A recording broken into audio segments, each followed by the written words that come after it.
কিয়ামতের দিন আল্লাহর দরবারে কেউ কথা বলতে পারবে না আল্লাহর নির্দেশ ছাড়া। একটি আকীদা পরিষ্কার করে নিয়ে যান আপনাদের, সে আকীদাটা এভাবে পরিষ্কার করুন, কোন পীর সাহেব, কোন খাজা বাবা, কোন মাওলানা, কোন মুহাদ্দিস, কোন বুজুর্গ আপনাকে সুপারিশ করতে পারবে না যদি না আল্লাহ পাক তাকে কথা বলার তৌফিক না দেন। মনে থাকবে এটা। আয়াতুল কুরসির ভিতরে আমরা পড়ি, মান যাল্লাযী ইয়াশফাউ ইনদাহু ইল্লা বিইজনিহি। আল্লাহ পাক বলেছেন কিয়ামতের দিন আল্লাহর দরবারে কার সাহস আছে কথা বলতে পারে? মান যাল্লাযী ইয়াশফাউ ইনদাহু ইল্লা বিইজনিহি। আল্লাহর অর্ডার ছাড়া, হুকুম ছাড়া আল্লাহর সামনে কথা বলার সেদিন কেউ থাকবে না। সুবহানাল্লাহ। কেউ কথা বলতে পারবে না। সুপারিশ করতে হবে আল্লাহ যারে বলেন তুমি করো, অমুকের জন্য করো, সেই ব্যক্তি শুধু তার জন্যই করতে পারবে, আর কেউ কথা বলতে পারবে না। সেই কঠিন হাসরের ময়দান, যেদিন শুধুমাত্র আল্লাহ পাক কথা বলবেন, আর যারে বলতে বলবেন সেই কেবলমাত্র বলতে পারবে। সুপারিশ এটি আল্লাহ পাক কিয়ামতে পারমিশন দিলে বলা যাবে। হযরত ইব্রাহিম আলাইহিস সালাম কিয়ামতের দিন তার নিজের পিতা সম্পর্কে সুপারিশ করবেন, রব্বুল আলামিন আমার আব্বার জন্য সুপারিশ করতেছি, মেহেরবানি করে জাহান্নাম থেকে তারে আপনি রক্ষা করুন। আল্লাহ রব্বুল আলামিন বলবেন, ইব্রাহিম তোমার সুপারিশ মঞ্জুর হবে না। প্রিয় ভাই সব একটু মাথা খাটান, চিন্তা করেন। উলুল আযম পয়গম্বর, জাতির পিতা। কে জাতির পিতা? চিল্লায় বলুন, কলিজা সাফ করে ফেলুন। মুসলমানদের জাতির পিতা হাফিজ হাবি কেউ হতে পারে না।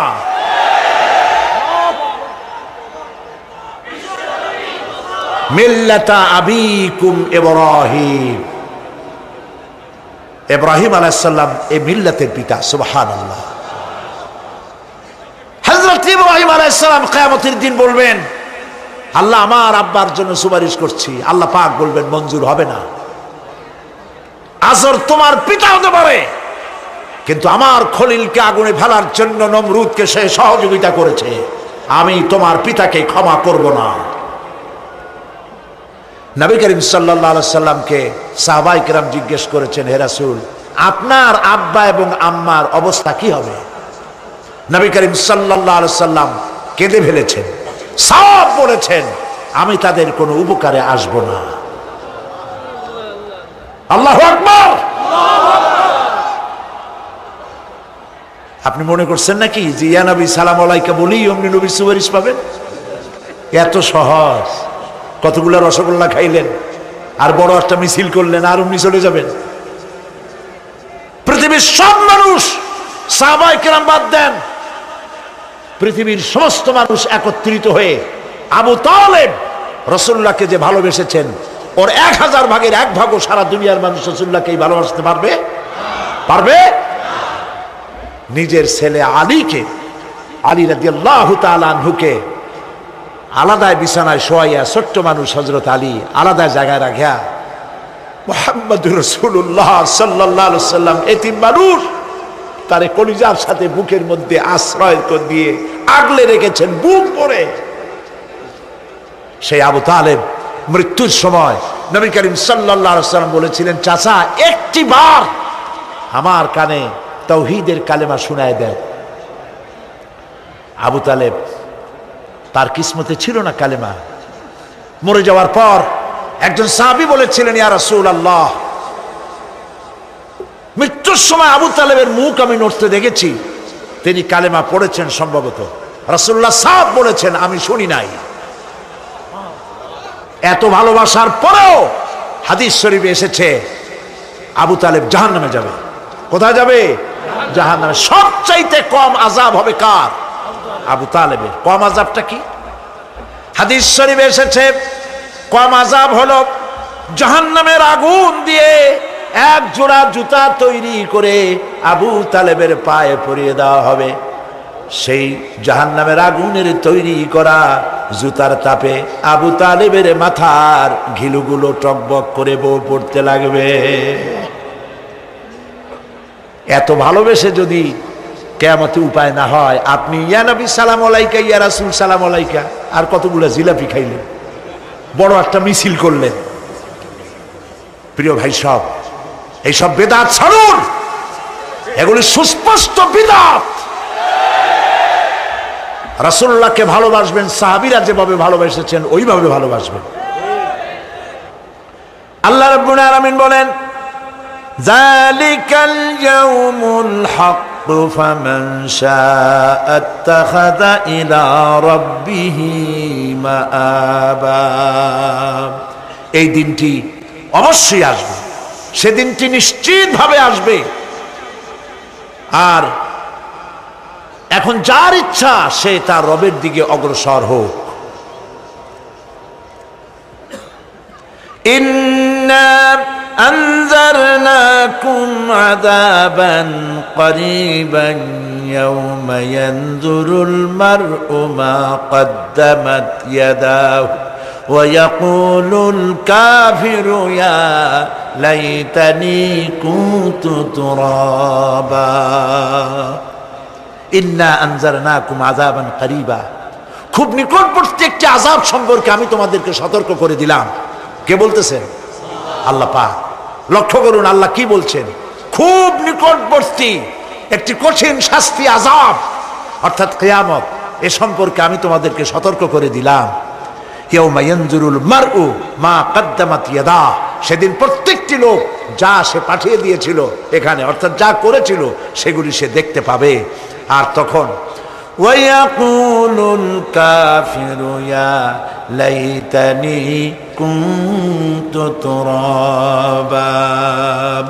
সেই কিয়ামতের ময়দানে অবস্থা দেখে কাফেররা বলবে, আহারে মানুষ না হইয়া যদি মাটি হইয়া যেতাম, যদি মাটি হতাম, যদি মানুষ না হয়ে না জন্মতাম, আজ এই হাসরের ময়দানে এইখানে এই বিচারের মুখোমুখি হতাম না, মাটি হইলে বরং অনেক ভালো হতো। এই পৃথিবীতে আমরা এসেছি, চলে যাব, যাওয়ার আগে এই কোরআন একটি বিশাল জনগোষ্ঠী এমন বানাতে চেয়েছে যে জনগোষ্ঠী এই কোরআন দিয়ে একটি বিশাল সমাজ গড়বে, রাষ্ট্র গড়বে, এমন রাষ্ট্র গড়বে যেই রাষ্ট্রে দুঃখ থাকবে না, অশান্তি থাকবে না, যেখানে সুখ থাকবে, সমৃদ্ধি থাকবে, আর কিয়ামতের দিন আল্লাহর জান্নাতে তারা চলে যাবে। তেমন একটি সমাজকে আমরা চাই। সবাই বলেন, সেরকম একটি সমাজকে আমরা চাই। প্রিয় ভাই সব, কিয়ামতের দিন আমরা যেতে চাই জান্নাতে। কোথায় যেতে চাই বলেন? জোরে বলেন। এই জান্নাতে যাওয়ার জন্যে, এই জান্নাতে যাওয়ার জন্য দুইটা কাজ করতে হবে। কয়টা কাজ? আল্লাহ রাব্বুল আলামিন বলেন, ফামান কানা ইয়ারজু লিকাআ রাব্বিহি ফালইআমাল আমালান সালিহান ওয়া লা ইউশরিক বিইবাদাতি রাব্বিহি আহাদা। আল্লাহ পাক বলেন, যে বা যারা আমার সঙ্গে দেখা করতে চায় কিয়ামতে, দুইটা কাজ করা লাগবে। বলেন কয়টা কাজ? একটা হলো নেক আমল। কি আমল বলেন? নেক আমল। নেক আমল কারে বলে? নেক আমল করতে হলে আবার দুইটা শর্ত লাগে।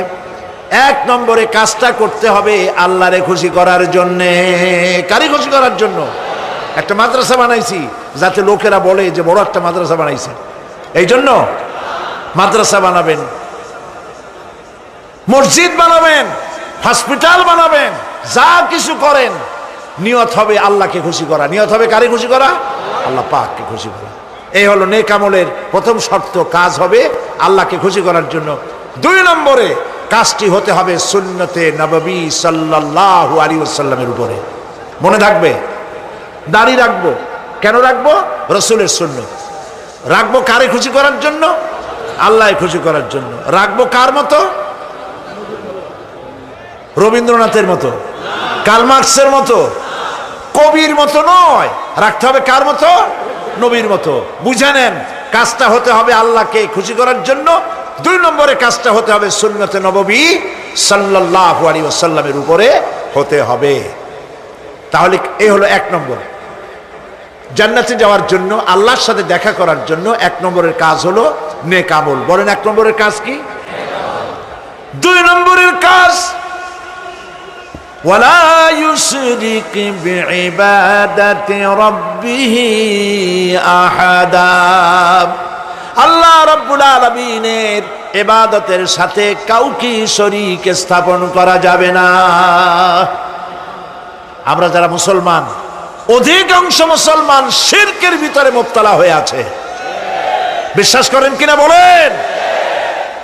কাফেরেরা তো মুশরিক আছেই, ওরা তো মুশরিক আছেই, কিন্তু আমরা মুসলমানেরা আমাদের আমলের মধ্যে আমাদের অজান্তে সবের নিয়তে অনেক শিরক আমরা করে বসি।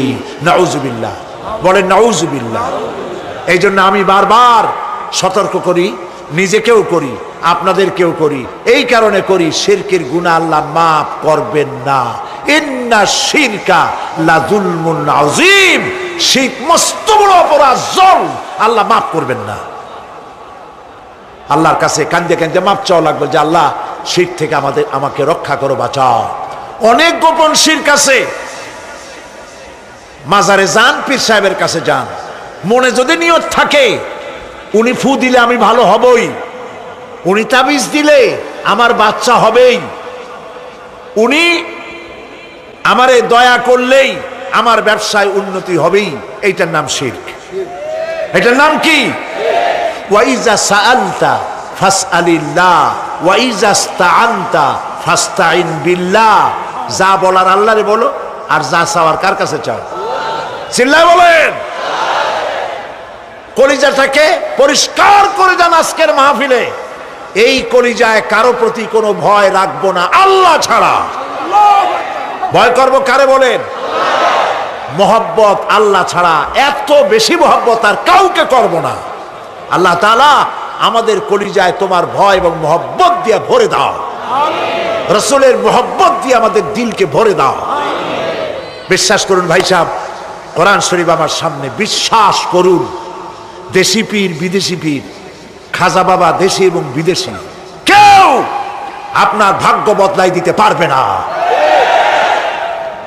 এই পিছনে দৌড়ায় দৌড়ায় কোনো লাভ নয়। এতক্ষণ মসজিদের ভেতরে বসে আল্লাহর কাছে কাঁদেন।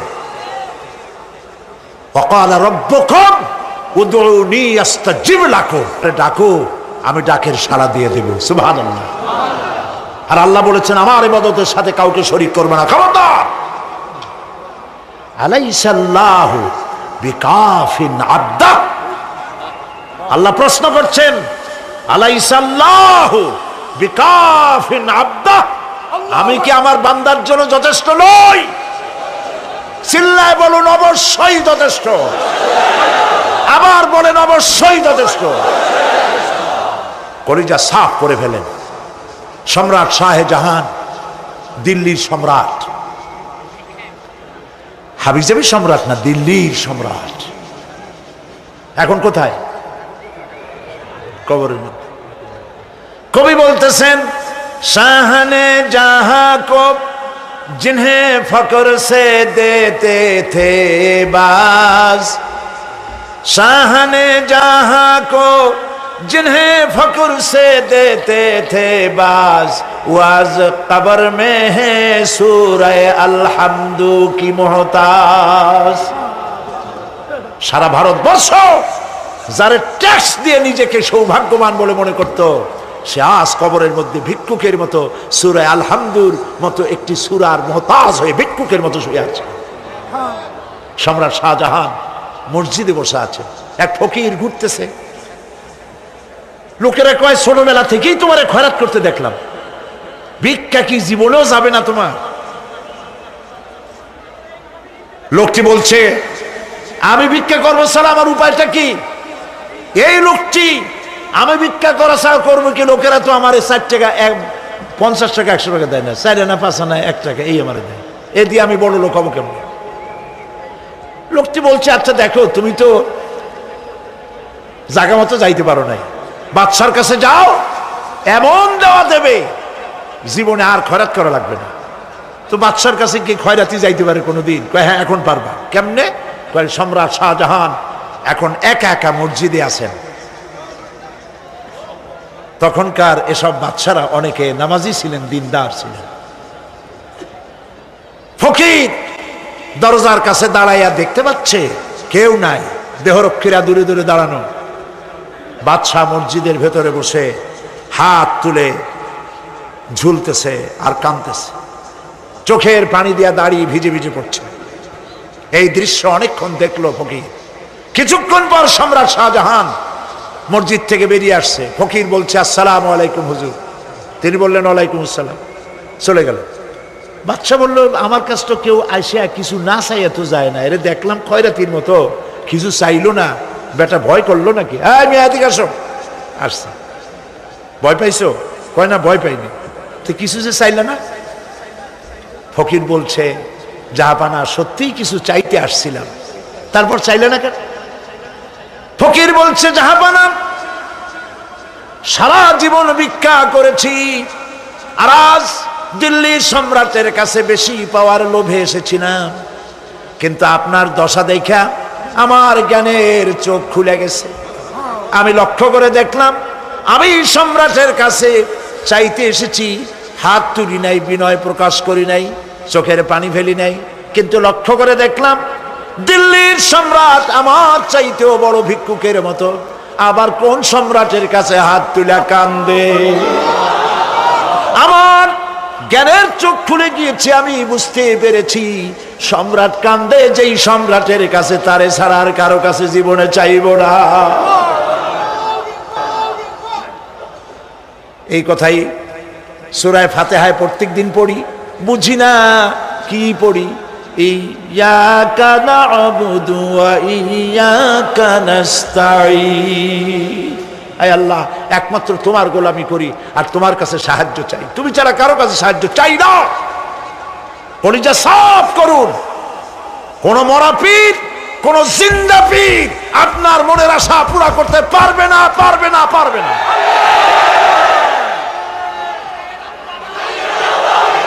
আর আজ থেকে কোন মাজারে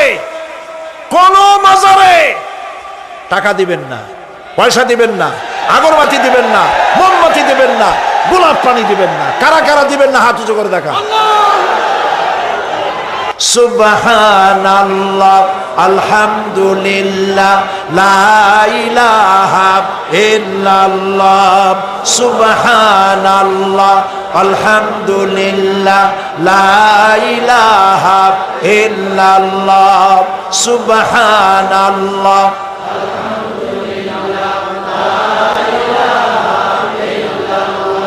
লা ইলাহা ইল্লাল্লাহ, মুহাম্মাদুর রাসূলুল্লাহ।